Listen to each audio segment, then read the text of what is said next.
Terpilihnya Kiai Haji Said Akil Siroj sebagai Ketua Tanfiziah dan Kiai Haji Ma'ruf Amin sebagai Rais Am pada Muktamar ke-33 NU di Jombang menjadikan Kiai Haji Said Akil Siroj terpilih untuk kedua kalinya.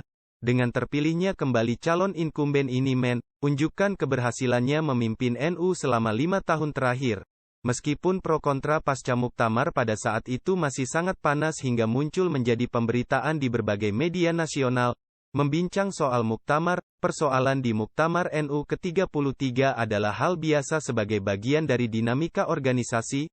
Justru, Muktamar NU ke-29 yang digelar 1-5 Desember tahun 1994 di Cipasung, Tasikmalaya, Jawa Baratlah sebagai Muktamar yang paling menegangkan dan terpanas dalam sejarah NU. Mengapa? Pasalnya, pada Muktamar ini merupakan puncak terjadinya kedoliman rezim Orde Baru terhadap NU.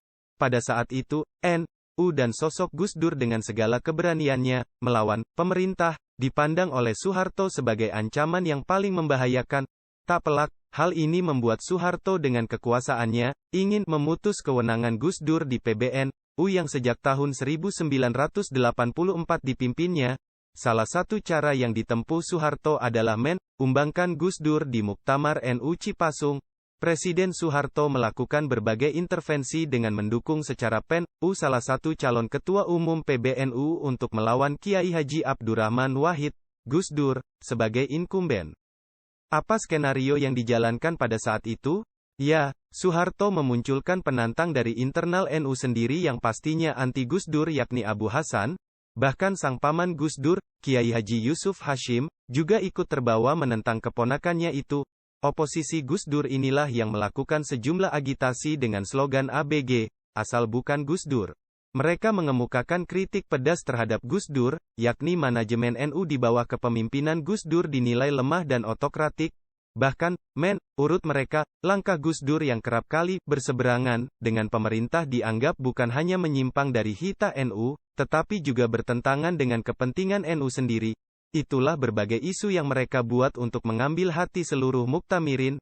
Gelaran muktamar itu juga terkungkung penjagaan militer, terlebih Presiden Soeharto sendiri, Panglima TNI Jenderal Faisal Tanjung, serta para menteri rezim Orde Baru turut hadir di forum tersebut. Tidak hanya personel militer dan sejumlah intel yang menyebar di seantero lokasi muktamar, kendaraan lapis baja juga ikut mengelilingi arena muktamar Cipasung. Beberapa dari mereka bahkan diketahui menyamar dengan seragam Banser.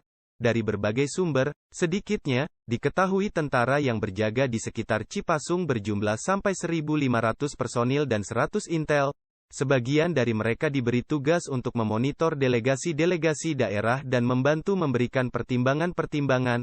Pada proses pemilihan, sempat menghadirkan 4 calon. Selain Gus Dur dan Abu Hasan, ada juga nama Khalid Mawardi dan Fahmi Saifuddin yang ikut maju mencalonkan diri. Pada tahap awal, Gus Dur memperoleh suara 157 suara, Abu Hasan 136 suara, Fahmi Saifuddin 17 suara, dan Khalid Mawardi 6 suara. Situasi tersebut benar-benar di luar dugaan kubu Gus Dur yang semula diperkirakan akan memperoleh dukungan sekitar 65%. Akan tetapi, kenyataannya hanya memperoleh di bawah 50%.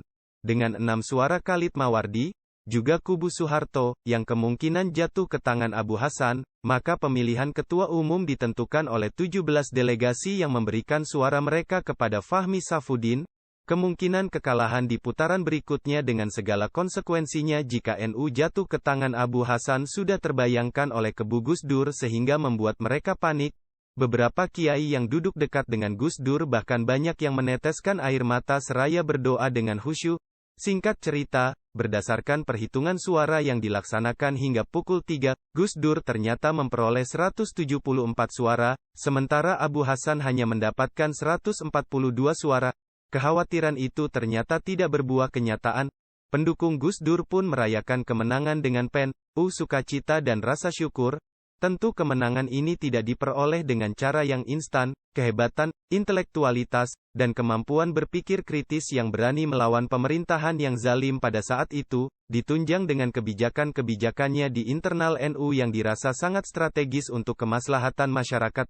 Social capital inilah yang menjadi modal penting kepercayaan warga NU sekaligus menjadi investasi yang mengantarkannya menjadi ketua PBNU 3 periode berturut-turut. Wallahu alam bisawab, dikutip dari NU Online.